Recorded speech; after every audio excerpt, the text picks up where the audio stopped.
यही सब चरित्र,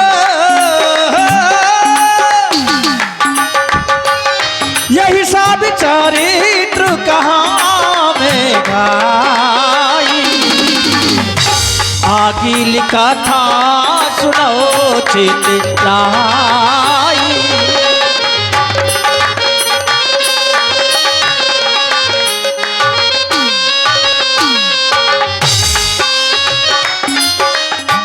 विश्वामित्र विश्वामित्र महामुनि ज्ञानी विश्वामित्र।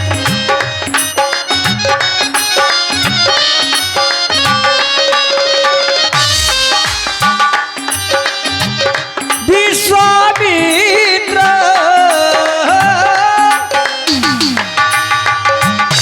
विश्वामित्र महामुनि ज्ञानी।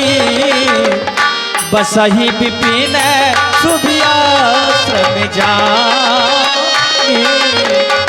बसहि विपिन सुभियाश्रम जानी।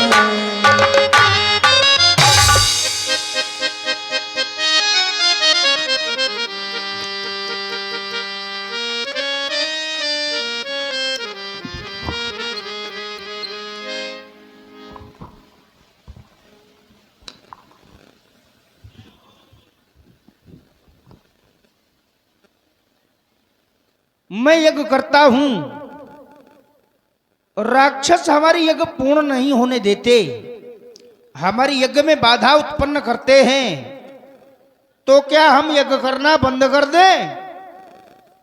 ना, हम यज्ञ करना बंद नहीं कर सकते। और हम यज्ञ करना बंद क्यों नहीं कर सकते हैं? एक छोटे के कथानक के माध्यम से मैं सभी अपने आश्रम निवासियों को ये अवगत करा रहा हूं। एक बार एक संत भगवान प्रातःकालीन बेला में एक नदी में स्नान करने के लिए जाते हैं और जैसे ही नदी की धार में स्नान के निमित्त प्रवेश करते हैं, देखते हैं एक वृश्चिक, जिसको सरल कह दूं तो गांव की भाषा में बिच्छू कहते हैं। एक बिच्छू उस नदी की धार में बहता हुआ जा रहा था। संत भगवान ने देखा तो संत भगवान के हृदय में दया जन्म लेती है, क्योंकि संत का हृदय बड़ा कोमल होता है। कुछ कवियों ने संत के हृदय की उपमा नवनीत अर्थात मक्खन से करनी चाहिए, पर कर नहीं पाए। संत हृदय नवनीत समाना, कहा कबिन पर कहब न जाना। संतों ने उपमा तो की संत के हृदय की मक्खन से, लेकिन ये उपमा ठीक नहीं रही। तो कवियों ने कहा भी, कहा कबिन पर कहब न जाना। ऐसे संत भगवान के हृदय में दया जन्म लेती है। सोचते हैं यह वृश्चिक बिच्छू अगर इसी तरह बहता रहा तो ये मर जाएगा, इसके प्राणों की रक्षा करनी चाहिए। संत भगवान बिच्छू को अंजलि में उठाते हैं और जैसे ही बिच्छू को अंजलि में उठाते हैं कि बिच्छू अपना स्वभाव दिखाता है। और बिच्छू का स्वभाव क्या है? बिच्छू का स्वभाव है डंक मारना। बिच्छू डंक मार देता है। संत भगवान को असहनीय पीड़ा होती है, मारे दर्द के शरीर कांप जाता है। बिच्छू पुनः जल में गिर जाता है। संत भगवान सोचते हैं ये बिच्छू है, इसका स्वभाव है डंक मारना। हम हैं संत, हमारा स्वभाव है दूसरों पर दया करना। संत भगवान पुनः बिच्छू को उठाते हैं। बिच्छू पुनः डंक मारता है। यह क्रम कई बार चला। अंततो गत्वा संत भगवान विजयी रहे। उस बिच्छू को जल के बाहर कर दिया तो बिच्छू के जैसे ये राक्षस भले ही अपने बुरे विचारों का डंक मार करके हमारी यज्ञ को नष्ट भ्रष्ट करते रहें, लेकिन हम संत, हम साधुजन यज्ञ करना बंद नहीं करेंगे, हम यज्ञ प्रारंभ करेंगे।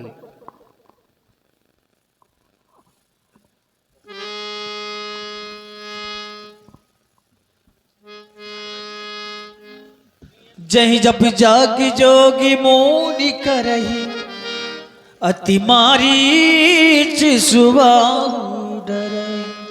हरि ओम गणानान्त्वः गणपति वंहवामहे, प्रियाणान्त्वः प्रियपति वंहवामहे, निधीनान्त्वः निधिपति वंहवामहे। देखत जाग निशाचर धावै, करहे उपद्रव मुनि दुख पावै। रामा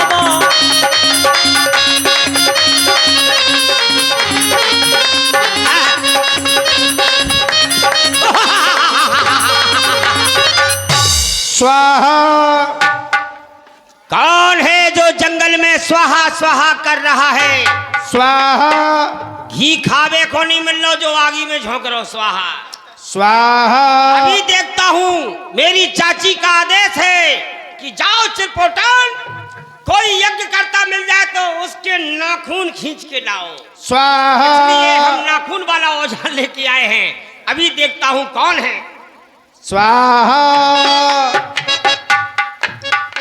हो ये बाबा कई बार इसे पुर्रेटा, लेकिन ये हर बार इसी घाट पे आ जाता है। स्वाहा। की बार इसकी गुंडी मुंडी अलग कर दी जाए।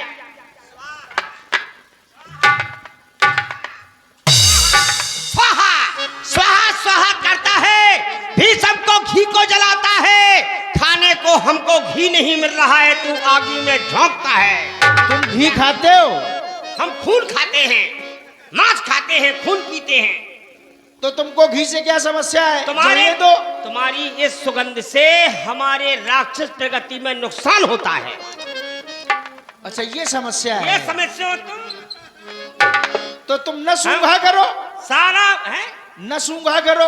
अरे तुम्हारे यज्ञ करने से होता क्या है? क्या होता है? तुम क्यों ठोकते हो? हमारे यज्ञ करने से जन कल्याण होता है। नहीं, जन कल्याण नहीं, तुम्हारे यज्ञ करने से हमारी ताड़का चुच्चों को डेंगू मलेरिया हो जाता है। अरे नहीं होता है भाई, होता है। यज्ञ करने से पता है क्या होता है? क्या होता है? हम यज्ञ करते हैं, आहुतियां देते हैं, हवन कुंड से धुआं उठता है, बादल बनते हैं, बादलों से जलवृष्टि होती है, और जब जल बरसता है तब ये धरती माता हमें नाना प्रकार के अन्न और नाना प्रकार की वनस्पतियां प्रदान करती हैं। हम नहीं चाहते हैं, ना मेरी चाची चाहती है कि ऐसा सब कुछ हो, ना तो बारिश हो, अच्छा, ना कोई धर्म की प्रेरणा हो, क्योंकि अधर्म की जय हो और धर्म का विनाश हो, ये है हम लोगों की इच्छा। और तुम नहीं मानोगे तो हम फोड़ देंगे तुम्हें, और ज्यादा गुस्सा दिखाई तो पिलास से हम खींच लेंगे। सावधान हो जाना, यहाँ पर कोई यज्ञ नहीं होगा, हमारी चाची का यज्ञ होगा। हट!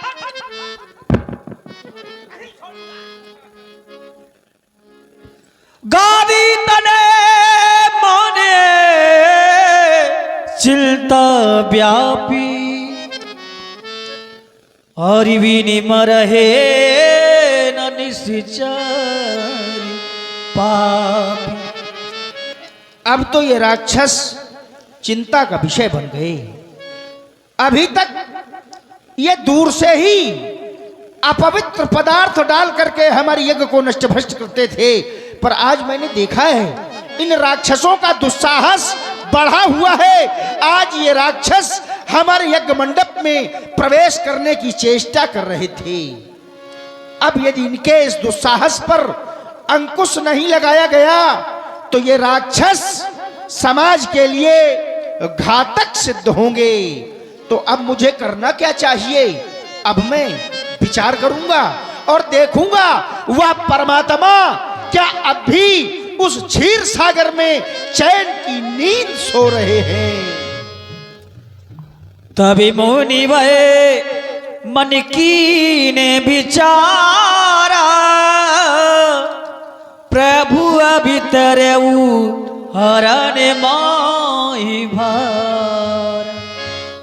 जिस समय मैं विचार करता हूं तो पाता हूं वह क्षीर साई भगवान इस धराधाम पर अवतरित हो चुके हैं।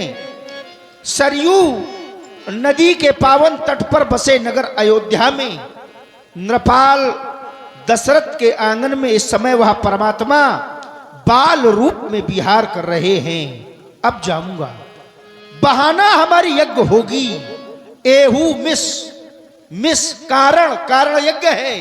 एहू मिस देखो पद जाई, कर बिनती आनौ दो भाई। अब यज्ञ का बहाना लेकर के जाऊंगा और परमात्मा के चरणार बिंदों के दर्शन करूंगा और महाराज दशरथ से विनती करूंगा और मांग करके लाऊंगा। जिन्हें मांग करके लाऊंगा वो हैं कैसे? ज्ञान विराग सकल गुण आयना, सो प्रभु में देखब भरी नैना।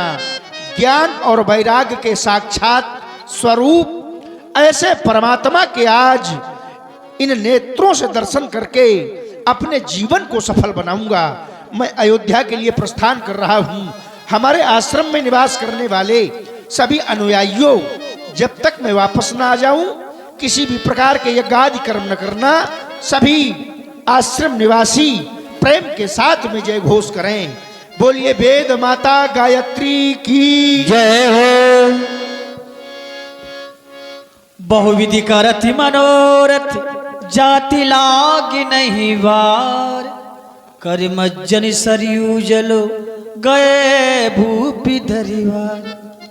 साथी हमारा कौन बनेगा, तुम न सुनोगे तो कौन सुनेगा।